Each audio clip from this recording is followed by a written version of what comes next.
এইখানে এই লাল কাঠটিকে দেখছেন, এই লাল কাঠের গাছ যদি আপনার বাড়ির আশেপাশে হয়ে থাকে তাহলে ধরে নেন আপনি লাখ টাকার মালিক হয়ে গিয়েছেন। হ্যাঁ বন্ধুরা, আমি ঠিকই বলছি। এই লাল কাঠগুলোকে পৃথিবীর সবচেয়ে মূল্যবান কাঠ বলা হয়। এই মূল্যবান কাঠটির বিশেষ একটি গুণ রয়েছে, এটির নাম হচ্ছে লাল চন্দন। এই কাঠের বিশেষ গুণটি হলো এই কাঠ কখনো নষ্ট হয় না। তো বন্ধুরা, এইখানে এই লোকটি চন্দন কাঠ দিয়ে এমন একটি জিনিস তৈরি করে যেটির দাম লক্ষ টাকা পর্যন্ত হয়ে থাকে। চলো সেটি দেখার আগে তুমি যদি এই ছবিটিকে সুন্দর মনে করো তাহলে ভিডিওটিতে লাইক করে চ্যানেলটিকে সাবস্ক্রাইব করে দিবে। আমি জানি খুব কম মানুষই আছে ছবিটিকে লাইক করবে।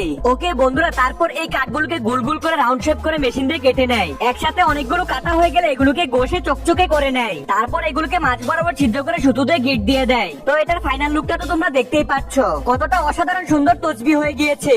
এইখানে এই লাল কাঠটিকে দেখছেন, এই লাল কাঠের গাছ যদি আপনার বাড়ির আশেপাশে হয়ে থাকে তাহলে ধরে নেন আপনি লাখ টাকার মালিক হয়ে গিয়েছেন। হ্যাঁ বন্ধুরা, আমি ঠিকই বলছি। এই লাল কাঠগুলোকে পৃথিবীর সবচেয়ে মূল্যবান কাঠ বলা হয়। এই মূল্যবান কাঠটির বিশেষ একটি গুণ রয়েছে,